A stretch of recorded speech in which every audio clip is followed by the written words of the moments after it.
17. This is sort of Jesus' homecoming, you might say. And it doesn't go very well. Maybe some of us have had homecomings that didn't go as well as we hoped. And let's read about what happens here with Jesus. Jesus left that place and went back to his hometown, followed by his disciples. On the Sabbath, he began to teach in the synagogue. And many people were there, and when they heard him, they were all amazed. Where did he get all this, they asked. What wisdom is this that has been given to him? How does he perform miracles? Isn't he the carpenter, the son of Mary, the brother of James, Joseph, Judas, and Simon? Aren't his sisters living here? And so they rejected him. Jesus said to them, prophets are respected everywhere except in their own hometown and by their relatives and their family.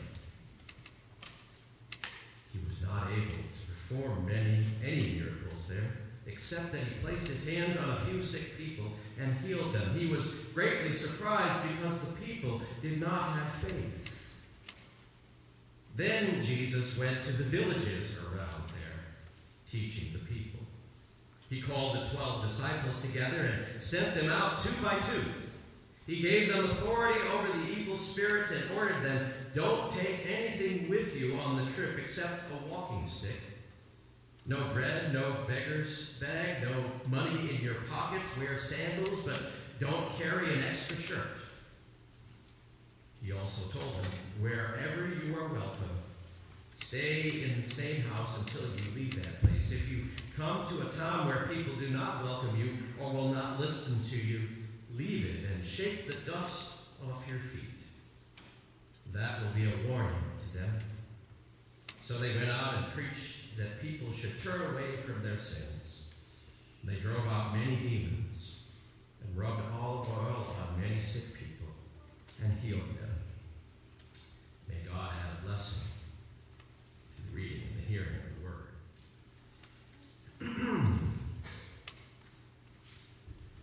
Well, about 15 years ago, when I was going through a time of feeling, for whatever reason, restless about the situation that I was in, I briefly entertained a conversation about joining the pastoral staff of the church that I had grown up in.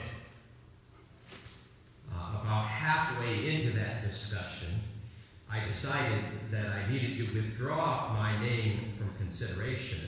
And part of the reason that I felt it was important for me to withdraw was because I kept imagining the thought of teachers, former teachers, and coaches and friends of my parents and classmates and former girlfriends and others who had watched me grow up, sitting in the pews, listening to my words.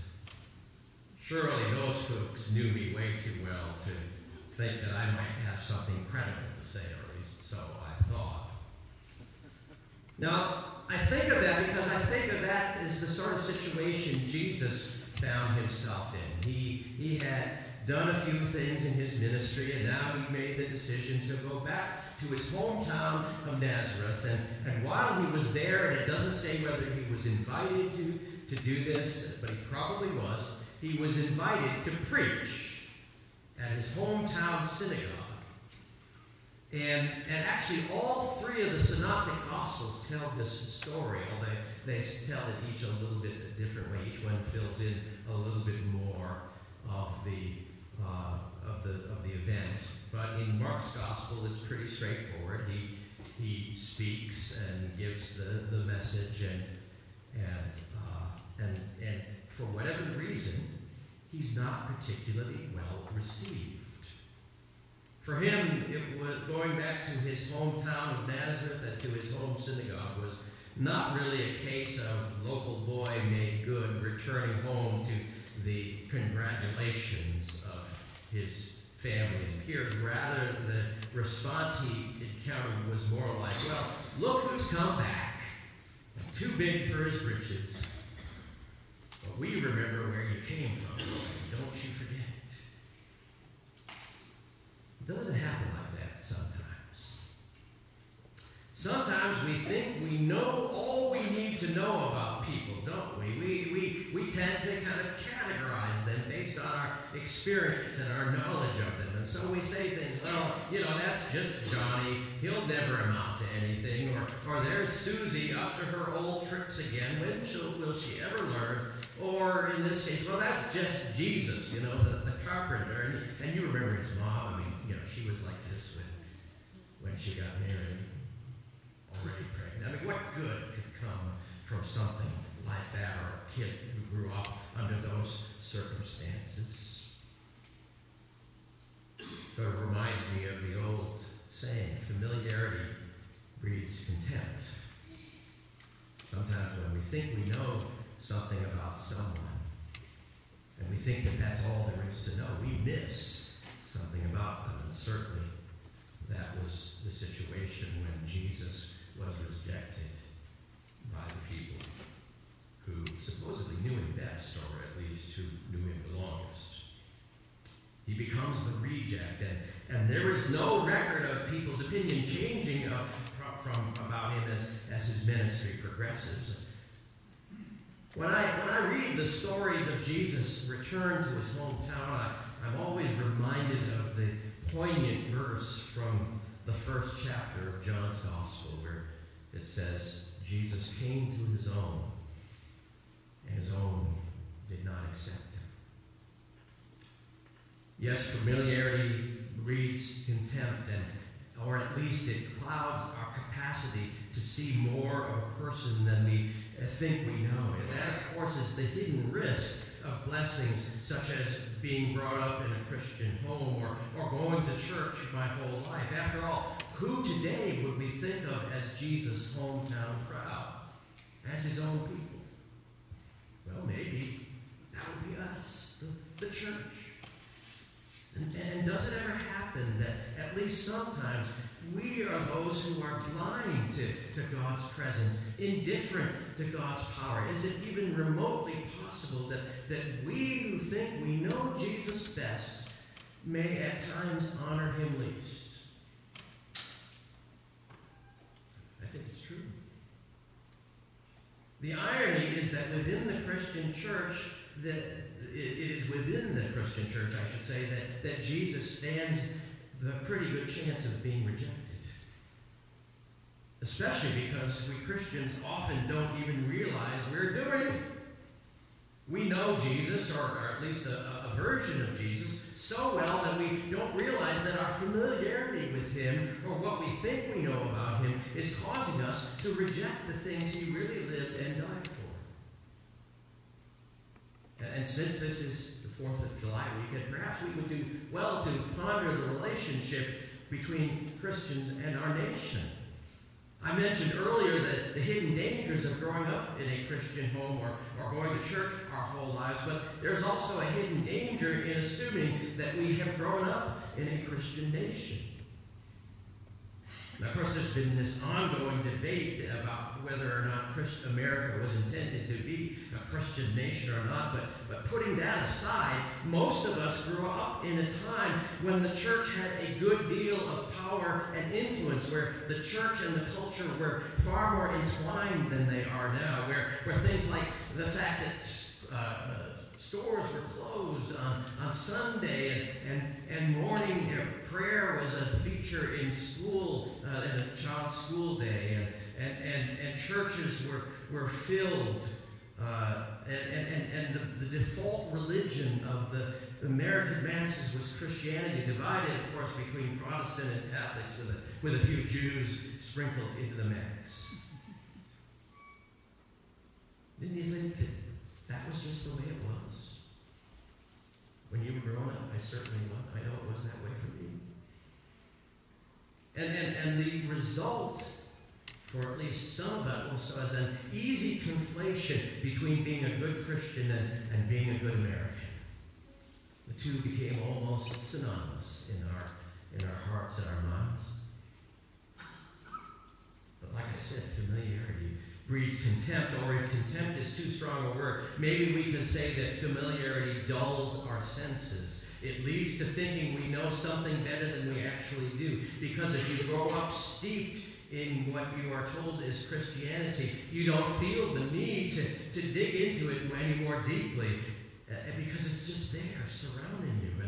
And maybe that's why it came to pass that millions of Americans felt they could call themselves Christians without having an especially deep familiarity with the Bible or the life and teachings of the founder of Christianity. We think we already know that by virtue of having been raised in what we have always been told was a Christian culture. I certainly know that was the way it was with my family. We went to church every Sunday, and that was about it in terms of the way we lived our lives the rest of the week. It wasn't that we were bad people, but there was no sense in which, well, maybe we would have learned something on Sunday that might have a real impact on how we lived from Monday through Saturday. Sunday was it. And that's because we felt we were surrounded by Christians. And think about the way that we thought of and still do think of missionaries. Missionaries were people who got sent over there. I think we need some missionaries here in our own country. In fact, there are people who are coming to America who missionaries showed them something about the Christian faith, and they come back to America because they see we need what they taught us all those years ago.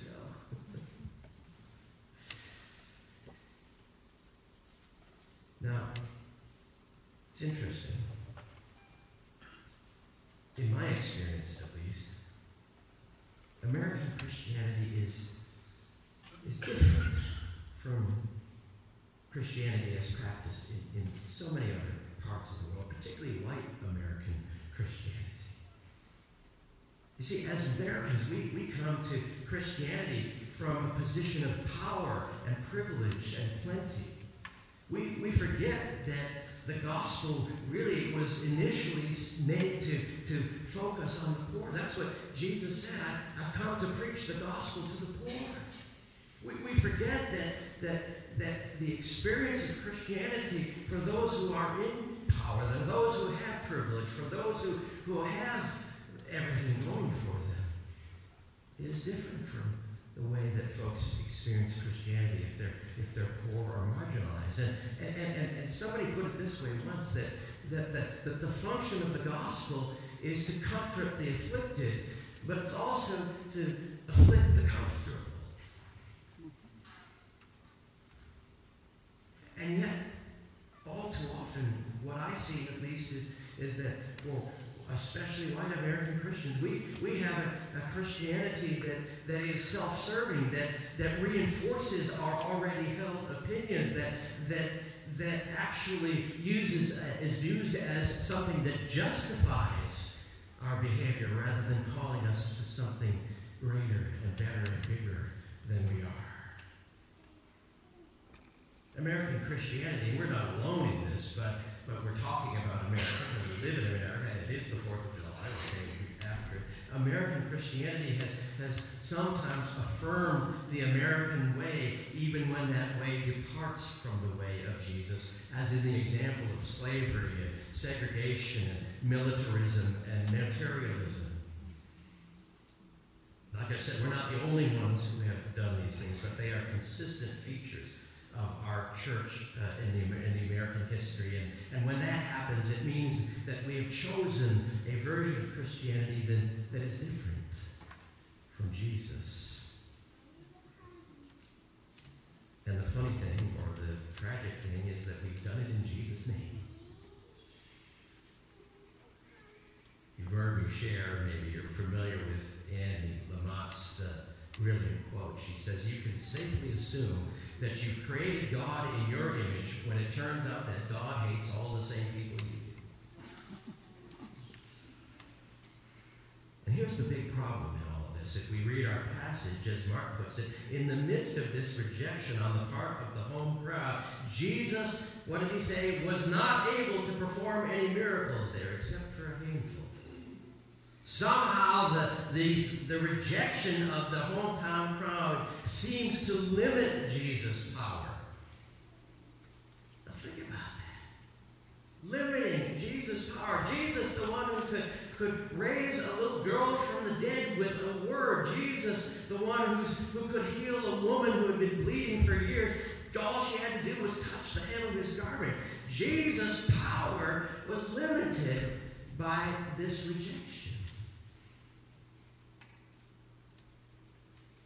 But the reality that our gospel lesson points to is just that our limited perspective, our self-serving perspectives, our willingness to settle for window dressing instead of the real thing, all of which are really nothing more than rejections, big or small, of who Jesus really is and what he wants us to be. Those rejections really do limit our ability to experience all that Jesus wants to do for us and in us.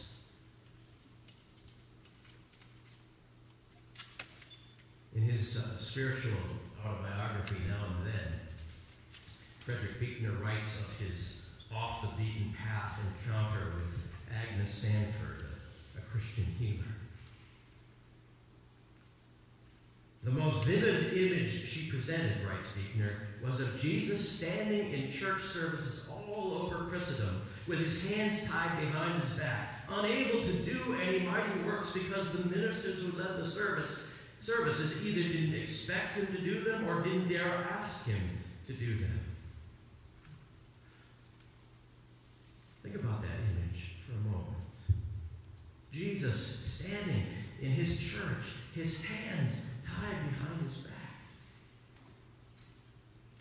Is it possible that we in the church, Jesus' Latter-day hometown crowd, are sometimes the least likely to call upon him, the last to turn to him, less likely than many others to be open to his power and promise, his mystery and his grace? And then could it be possible that we could start over? To, in the words of Marcus Borg, meet Jesus again for the first time. To be open in a way we have not been up until now, to learn more about who Jesus was and is. Not to settle for our what we've been always taught, not to settle with our assumptions, but to learn at his feet what he would want from us and what he would give to us if we would only be open to it. Now, coming forward to communion, which we're going to do in just a few minutes, is one of the best times that can happen, it seems to me. And that's my prayer for all of us today, that as we come forward, that we come almost as if we're coming for the first time. Maybe not almost as if we were coming for the first time, ready and open to all that God has for us. No preconceived notions. This morning, can we offer ourselves again to him for the first time? Can we come again to his table that has been set for us, ready for whatever we are offering? Let us pray. O Lord, familiar to us, but even so beyond all we can see and know and speak, invite us again as if for the first time to your table to receive this feast of love. And as we partake in the bread and the cup, help us to forget what we think we know about you. And instead, may you become more fully known to us in the breaking of the bread, so that when we stand up and leave this place,